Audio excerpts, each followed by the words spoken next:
Kobaran api disertai kepulan asap tebal membumbung tinggi dari sejumlah rumah di kawasan padat penduduk di daerah Batuang Taba, Kecamatan Lubuk Begalung, Kota Padang, Sumatera Barat. Kebakaran diduga karena percikan api putung rokok di kios bensin eceran, kemudian menyambar 4 rumah kontrakan yang letaknya berdekatan. Bahan bakar minyak dari kios bensin membuat api sulit dipadamkan. Sebanyak 8 unit damkar dikerahkan ke lokasi. Api berhasil dipadamkan setelah 45 menit kemudian. Karena ada bahan-bahan sejenis minyak, karena lokasi itu juga menjadi tempat penjualan minyak ketengan. Jadi agak lama pemadaman di sana tadi. Alhamdulillah semuanya dapat berjalan lancar dan ada pun jumlah armada dari damkar ada 8 unit. Tidak ada korban jiwa dalam peristiwa ini, namun ditaksir kerugian mencapai miliaran rupiah. Dari Padang, Sumatera Barat, Budi Sudandar, iNews melaporkan.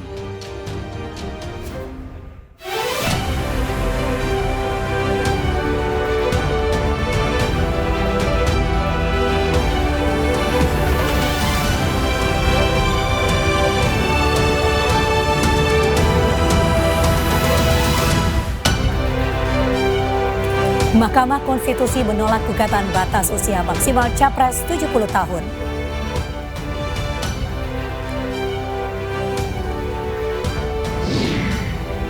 Maju sebagai cawapres, Gibran Rakabuming Raka disindir warganet hingga jadi trending topik 3 hari berturut-turut.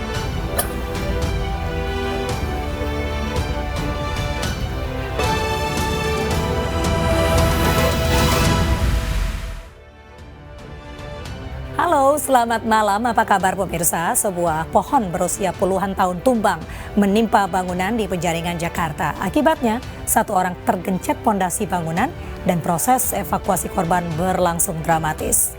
Bersama saya, Mirva Suri. Inilah iNews Malam selengkapnya.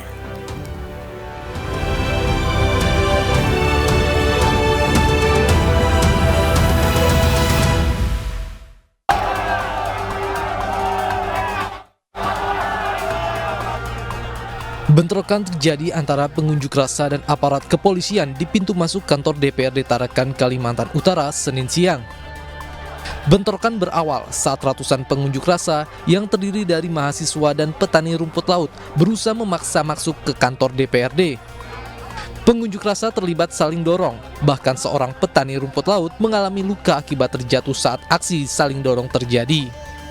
Aparat kepolisian mencoba mencegah massa masuk karena aula DPRD tidak cukup menampung seluruh massa untuk menyampaikan aspirasi.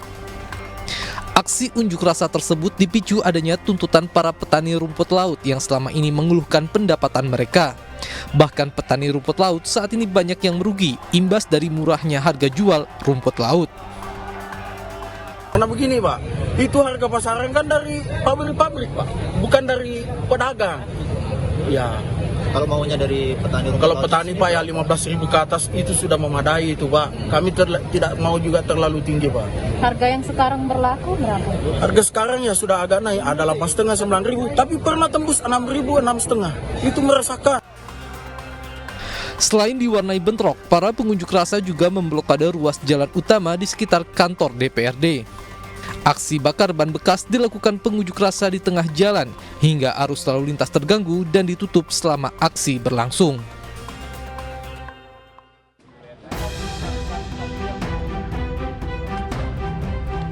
Sejumlah petugas damkar berupaya menyelamatkan korban yang tergencet di dalam bangunan yang tertimpa pohon tumbang di Jalan Ekor Kuning, Penjaringan, Jakarta Utara. Proses evakuasi korban berlangsung dramatis. Petugas harus masuk ke dalam bangunan yang tertimpa pohon. Petugas menggunakan alat untuk memindahkan tumpukan bangunan untuk mengeluarkan tubuh korban. Setelah korban berhasil dikeluarkan, langsung dibawa ke rumah sakit terdekat untuk mendapatkan perawatan. Kronologinya adalah pagi itu menurut tadi dari saudara pemilik korban, subuh-subuh itu pohon udah mulai goyang. Jadi untuk penghuni atau karena di bawahnya itu ada etalase konter HP, diperingatkan untuk pindah, namun tidak mengindahkan gitu. Petugas pemadam kebakaran menerjunkan 2 mobil rescue dengan 10 personel. Petugas pemadam kebakaran dan pertamanan memotong pohon yang menimpa bangunan dan menghalangi sebagian jalan. Dari Jakarta, Sofyan Firdaus, iNews melaporkan. Sementara itu 12 pekerja yang sedang memasang tiang jaringan internet di Sukabumi, Jawa Barat tersengat aliran listrik. Dari belasan korban, 1 orang meninggal dunia, sementara 4 lainnya terluka.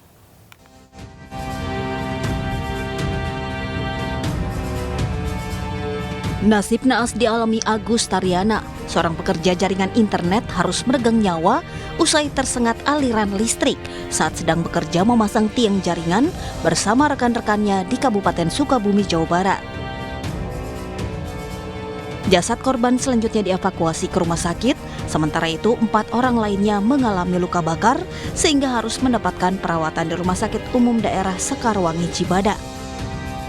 Insiden ini terjadi saat para korban yang berjumlah 15 orang tengah memasang tiang jaringan internet milik salah satu provider. Saat memasang tiang besi tersebut diduga mengenai kabel aliran listrik bertegangan tinggi yang ada di atasnya. Akibatnya 12 orang pekerja tersengat aliran listrik hingga terpental. Usai kejadian, aliran listrik di sekitar lokasi kejadian sempat padam. Pas sudah mau naik, itu kena ke kabel atas, kabel listrik. Nah di situ jus mental semua udah gitu doang. Nah langsung kita ini mati lampu semua itu. Saat ini kasus tersebut masih dalam penyelidikan Satreskrim Polres Sukabumi. Dari Sukabumi, Jawa Barat, Budi Setiawan, iNews melaporkan. Ratusan buruh PT SIP berunjuk rasa di depan pabrik di kawasan Tanjung Perak, Surabaya. Sebelumnya, para buruh memblokade akses menuju jalan tol Tanjung Perak. Teman-teman, masih semangat? Ratusan buruh berhenti dan duduk di atas motor untuk memblokade akses masuk ke jalan tol Tanjung Perak, Surabaya, Sidoarjo. Mereka kemudian lanjut long march dengan mendorong motor menuju pabrik Jalan Tanjung Tembaga, Tanjung Perak, Surabaya. Sebagai simbol kehidupan buruh semakin terpuruk dan tertindas. Para buruh pabrik minyak goreng dan margarin PT SIP Surabaya ini berunjuk rasa membela rekannya sesama buruh yang memasuki masa pensiun namun tidak mendapatkan hak uang pensiun. Tuntutannya apa, Mas? Karyawan-karyawan yang telah pensiun itu belum dibayarkan pensiunnya. Pensiun? Ya, berapa orang, Mas? ada sekitar sekarang masih ada 3 orang. Ada 3 orang. Itu sejak kapan seharusnya dibayar itu? Ya seharusnya ketika mereka paripurna sudah harus dibayarkan semua, harus tuntas. Tahun berapa sebenarnya? Tahun kemarin berapa ya? Para buruh akan berunjuk rasa hingga ada kejelasan dari perusahaan. Dari Surabaya, Jawa Timur, Nur Syafi'i, iNews melaporkan. Kita beralih ke informasi. Mahkamah Konstitusi menolak gugatan batas maksimal usia calon presiden 70 tahun. Selain itu, para pemohon meminta MK memutus calon presiden tidak pernah terlibat pelanggaran HAM. Mahkamah Konstitusi menolak gugatan uji materi Undang-Undang Nomor 7 Tahun 2017 tentang pemilu terkait batas usia maksimal calon presiden 70 tahun. Penolakan ini, pemirsa, diumumkan dalam sidang di Gedung MK Jakarta Senin siang. Dalam putusannya, Ketua MK Anwar Usman mengatakan para pemohon memiliki kedudukan hukum untuk mengajukan permohonan akuo. Namun pokok permohonan, para pemohon tidak beralasan menurut hukum untuk seluruhnya. Selain itu, terdapat dissenting opinion dari majelis hakim yang memutus calon presiden tidak pernah terlibat pelanggaran HAM. Pasal 169 huruf N Undang-Undang 7 2017. 4. Pokok permohonan pemohon kehilangan objek sepanjang pasal 169 huruf Q Undang-Undang 7 2017. Berdasarkan Undang-Undang Dasar Negara Republik Indonesia tahun 1945 dan seterusnya, amar putusan mengadili 1. Menyatakan permohonan pemohon sepanjang pengujian norma pasal 169 huruf Q Undang-Undang 7 2017 tidak dapat diterima. 2. Menolak permohonan pemohon untuk selain dan selebihnya. Pendapat berbeda dissenting. Sidang putusan gugatan batas maksimal usia calon presiden 70 tahun sempat diwarnai interupsi. Namun Ketua MK Anwar Usman meminta kepada kuasa hukum penggugat agar mendengarkan terlebih dahulu putusan yang akan dibacakan. Nomor 102. Mohon izin bicara Yang Mulia terkait sebelum dibacakan putusan terkait dengan perkara 102. Sebagaimana kita ketahui bersama bahwa Sebentar, siapa? Perkenalkan, nama saya Anang Swindro Yang Mulia, kuasa hukum dari perkara 102. Mohon izin bicara sebentar sebelum dibacakan terkait dengan putusan perkara 102 Yang Mulia. Ya, apa yang mau disampaikan? Baik, terima kasih kesempatannya Yang Mulia. Terkait dengan apa yang ingin kami sampaikan adalah bahwa setelah kita ketahui bersama terkait dengan permohonan yang kami ajukan ini adalah berkaitan dengan persyaratan calon presiden dan calon wakil presiden. Yang kemudian kita juga sama-sama mengetahui bahwa keponakan Yang Mulia Ketua Mahkamah Konstitusi, Mas Gibran Raka Buming Raka. Nanti sebentar, dengarkan putusan dulu ya. Sebentar saja Yang Mulia. Lah. Karena ini berkaitan dengan konflik benturan kepentingan Yang Mulia. Jadi kami mohon Yang Mulia. Tunggu pembacaan putusan, ya. Dengarkan dulu, ya. Baik Yang Mulia, terima kasih. Kalau sidang putusan begini ini nggak ada interupsi, ya.